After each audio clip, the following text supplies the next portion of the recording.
Thank you. I love you because you go up, you go down, you do. I go all over you do the the lovely place. big high notes, and then you do. Don't you stop this crying, I can't sleep. Dermot's on it today, isn't he? Absolutely brilliant. Halfway through, I thought when I first heard that song, I thought this is a song. This is another one of Marina's song about how rubbish men are, and then it isn't. You turn it around and you go. I've only got one. That's not even on the Get album. back to the microphone. No one can hear you in the Sorry, nation. I've only got Now they one can. song that's rubbish about rubbish, man. Don't worry, we are rubbish. It's fine. No. Feel really bad now. But no, don't worry about it. That's terrific.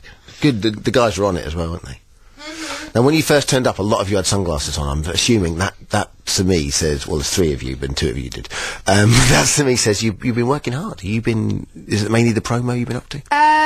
Yeah. I don't know, it's funny, because when you go home and you have time off, you don't quite know what to do, because it's all quite jarring.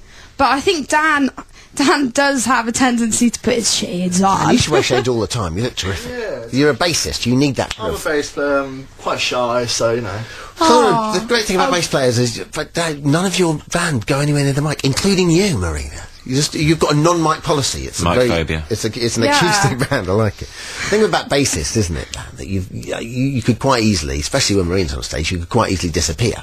So what you need to do is you know. No, seriously, Dan does not disappear. That's your USP. I need to wear the shades to kind of like. Dan like come booty across, shakes on stage. Now listen, I love the video to this, but now we need to talk about the video to I'm Not a Robot. What? Because you're covered in, what is it? Is it paint? It's black oil and glitter stuck onto basically my chest, elbows, arms, everywhere. It took a very long time to get off. Yeah. And did they sort of lie to you when they said this will come off quite easily? No, I knew. Because any sort of big makeup thing I've done, they've gone, oh, don't worry about this, it's going to come off. And then they say that, and then you finish doing the photo shoot, and then they just leave. And so you're stuck with. They couldn't leave because it was 7:30 in the morning. Okay. And so I had to get in the shower, and they had to clean me. It was really embarrassing. How do you get that off? With oil. You rub your skin until it's raw, basically, and then the paint comes off. See, what you want to do is the Obsessions video, which is you putting together what looks like a parallelogram. Yeah, it's a big Getting metal quite confused diamond. by it. It's quite Art Attack, isn't it, that video? Brilliant. And halfway through, don't you stop this crying. Don't you stop. That's my favourite song of yours. Amazing. Listen, is it true that when you originally auditioned, the first audition you went to, they said only boys allowed, and you thought, I'm going to go for that, and you just turned up as a boy? Yeah, I actually... Did you dress up as a boy? I knew about that like a week before I'd planned it, or I saw an advert in the stage, and it was from Virgin Records, and it said... This is years ago, presumably. Yeah, like 5 years ago. Yeah. And it said, reggae boy band wanted. And I was like, I am totally in there, and I'm going. And I'm going to meet someone who... Neither the fact that you're a boy or that you, well, you're not a boy, or that you play reggae didn't get in the way. No. Okay. And how did it go? I mean, how far did you get? Well, not past the gate, obviously. But I did give a photo and a letter, like a biography, to the security guard. And I did get called back the next week. Can I ask what you wore when you went for that? Did you put the hair up and you went in? Bob Marley t-shirt. No. And they didn't let you in. Actually, it was really lame. I did just put my hair up in a cap. Yeah. It was pretty obvious. Yeah. Okay. That's a shame. Now I don't want to get serious. But synesthesia, is that what it's called? Yeah. What is that? It's not a disease or anything. No.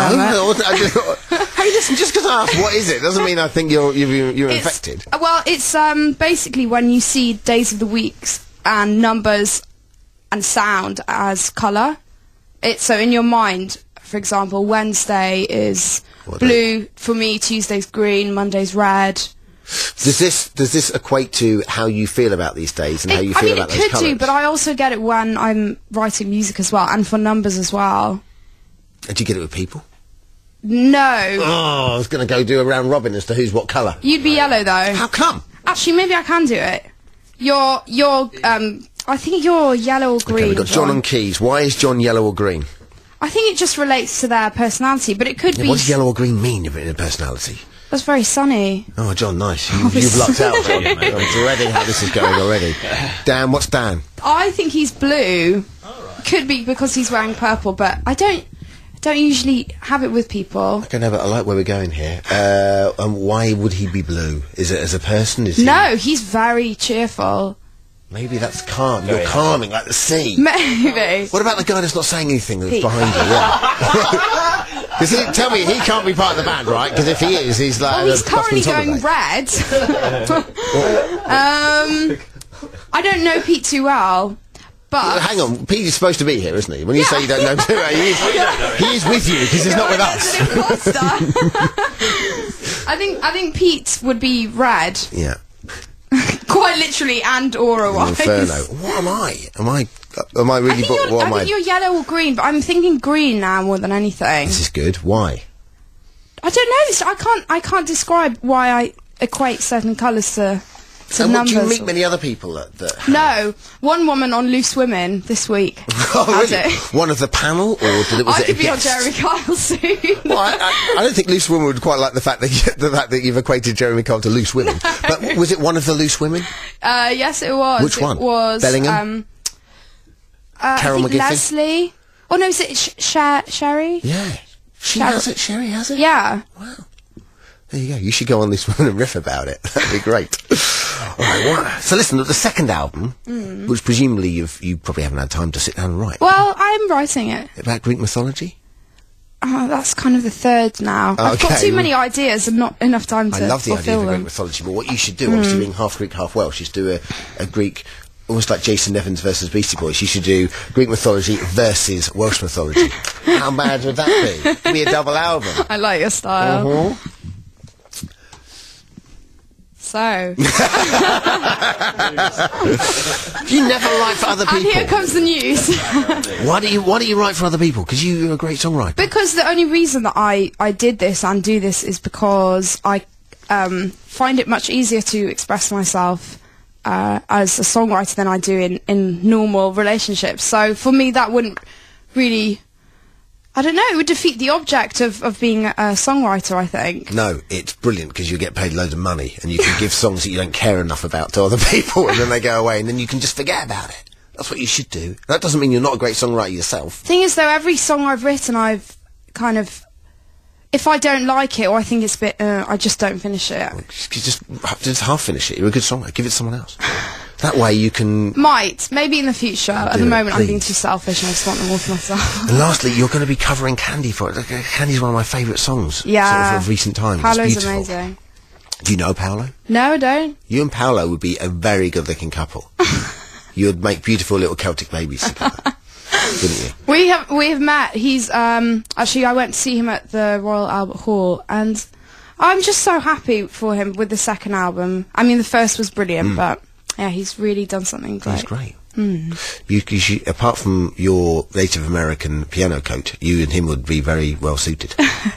Should I not wear it when You I can see wear him it, but now? both of you can fit into that. You can have a nice little snuggle with him. Okay, listen, you're going to finish up with that, aren't you? Thank you so much. And what's the deal with you at the moment? Are you on tour? Oh, hey, yeah, look at the Yeah, sellout tour. on 12th of May, but it's sold out, unfortunately. Well, But yeah, it is. It's all sold out. Man, you need October, though, I'm coming need back and doing a bigger one. a bigger boat. Because there's a lot going on here. Although, you're not sold out in Munich or Cologne. What's going on there?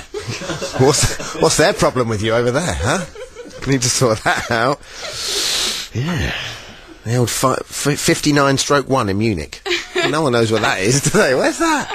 Listen, good luck with that. And congratulations on the sold out tour, because that's brilliant. Thank you Good very for you. much. Well done, thank you. It's lovely to have you back. You're going to finish up with Candy. Yes. Thank you very much. This is Thank you, really, really Dermot. nice. You should be happy about that. Thank you. Because you sound-checked earlier on, and then you went to the toilet, and after you went to the toilet, John started playing it in like a jazzy style, like he was in a...